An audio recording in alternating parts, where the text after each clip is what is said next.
Some students telling me they thought this was a drill, that there had been a fire alarm earlier in the day, and that they had been told a few weeks ago that there would be an active shooter drill, but never did they imagine it would turn out to be the real thing. I assume that it's a code red drill because they told us earlier in the day that we're going to be having a code red drill. I assumed it was blanks. In all honesty, it was more shock than anything. We thought this was a drill initially because we had been having rumors that there was going to be a code red drill for a while. So basically, we went over a code red, which is gun on campus. We went over that about a month ago, and there was rumors going around the school that there would be a fake shooting to see how the students would prepare for it and stuff like that. So when we first heard the 2 gunshots, nobody did anything because we thought that that was a drill, you know? Yeah. They could be practicing a code red. They talked about doing this. They even talked about police coming on and, shooting blanks, to see what would happen, And I said, it's kind of weird. One of our admins got on and said, okay, evacuate the building. So they all knew where to go because I had briefed them beforehand. We had just had all this training in everything less than maybe about 3 weeks ago or so. We've had meetings with teachers talking about what to do in these type of situations, actually pretty recently, and we've had initiatives to lock all the doors. Honestly, most of the time I thought it was a drill because we had heard things said that we were possibly going to have a code red drill, which is an active shooter drill. She said, I don't know if this is real or fake because we had rumors going around the school that the police would do a fake code red with fake fake guns, not actual, but sounding real. And I thought at the beginning that this was it was all a drill. It was just a drill. I was extremely concerned for my sister, but we actually thought this was a drill at first, and an extremely realistic one at that. And I, in part, thought that because of the extremely well-executed response of the janitor and everybody else. Well, we haven't rehearsed the code red yet. We were about, I think they were going to, but we had a couple-hour in-service workshop on this. So, no, we're extremely well-versed in all this, and the kids are very well-versed. Everyone knows where to go, what to do. We're very well-trained. We had a code red from our administration which said that no movement. Everyone, all doors have to be locked back in the classroom. Don't let anybody in, even if they're banging on doors. And so I closed my door, and luckily I have 6 of my students here, and we're fine. Are you still inside the building right now, sir? Oh, yeah. Yeah, I'm in my classroom. You're in your classroom with 6 students? Right. We had not known if it was a drill or not because the school before, I believe, had told us that we were going to have it. And so, we never ended up having the shooting drill on the yet. And so everyone figured, this probably will just end up being a drill to test to see, the teachers not opening the door and the response and how well our students are prepared. No, honestly, I believe that I still don't understand the concept of just what happened. We have been practicing drills for months since we got back from winter break and even before that. So when it first happened, we all thought it was a drill. And as soon as it got closer and closer, we all ran towards my teacher's desk for safety. They've trained all of the teachers recently to lock all of the doors and make sure in case a horrifying incident like this happens. And David, you're a student journalist. Exactly. Well, I mean, we had just recently gone through a training, and I've been through a live action shooter training at my previous school. And, flight or flight just takes place. And so, Carly, I understand that you're headed to college next year, and I understand you want to be a journalist. Yeah. Is that right? Yeah, I do. And we just recently, I work for Broward County Schools, and I'm a teacher for the elementary school in Coral Springs, one of them. And we just had the active shooting training at our school. Even recently, we were at the airport, and something was happening at the airport. And the police were running and scrambling at the Fort Lauderdale airport after that shooting. We were by baggage claim, and my husband was going to get the bags, and he was acting like it was a normal day, and I was just watching all of the police officers running, and that's where my head went. Where can I go and hide?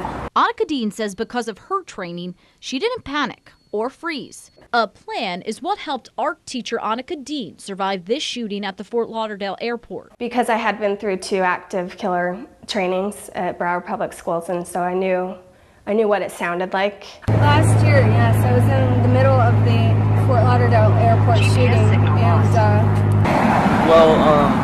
basically I was just in my biology class, right? And the drill went off, and we all thought it was a fire drill. So we started getting out, and then I heard some shots, and everybody started running.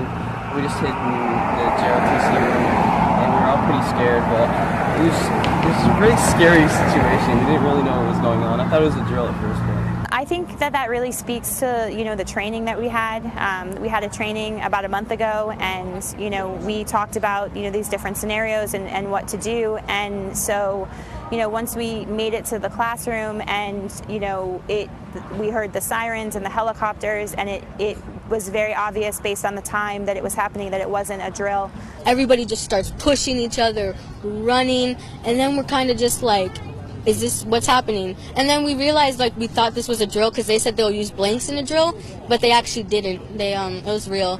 at first it sounded like firecrackers because we had been planning for an event to happen, something like a staged area where we're going to do an active shooter scenario.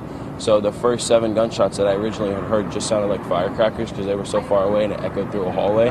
But as more shots came in, I realized that it wasn't firecrackers, it was actually an armed shooter, and this wasn't a drill. So while you were in the school, you said your sister was also there. Did you know where she was? I mean, this had to be a terrifying time.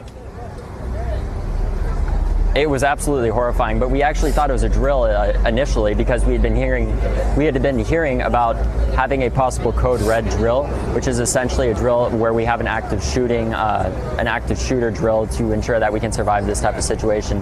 But once we were all in the room and we started seeing the headlines, we realized this was anything but a drill. This was life or death. You thought it was a drill, and you only knew it was real from looking at headlines in your phone? Yeah, on our phone. We saw it on Twitter once it was eventually trending, and that's how we knew this was anything but a drill. Do you think there was more than one shooter? And as we were walking, the whole class together, I actually was speaking to the suspect, Nikolas Cruz. And as I was speaking to him, he seemed very...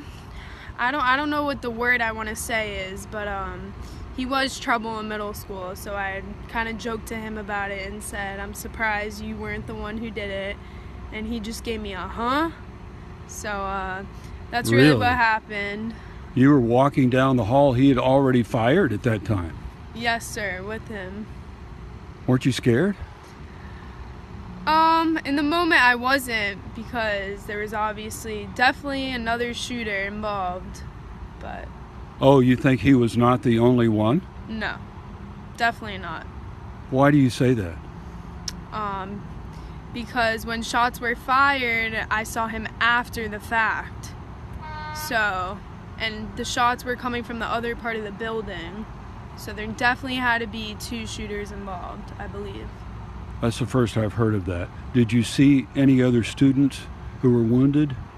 No, sir. So you think there was more than? Do you think there was more than one shooter? There's 3 shooters. Definitely. We started going back to the classroom and taking in kids and yelling to kids in the hallway to get inside. And then after about 60 to 90 seconds, it's an active shooter. Because there's only 2 exits in the freshman building, so everybody started running to the other exits, but that's when the other shooter started coming up. So everybody, and then I thank God to this teacher who opened up her door and let all of us in. She got shot in the arm trying to open the door, and then the other teacher, he got shot in the head trying to cut the other students. When everybody realized that and he started coming up the stairs, everybody started running back to their room. There was like a stampede of people just sprinting back to their rooms. We were all waiting at the door, and he comes over and he unlocks the door, and we all get in. And I see this figure come up the stairs with this pistol, and I guess that was him. At that point, I looked down at the shooter. He looked at me, pointed his AR at me, and started shooting.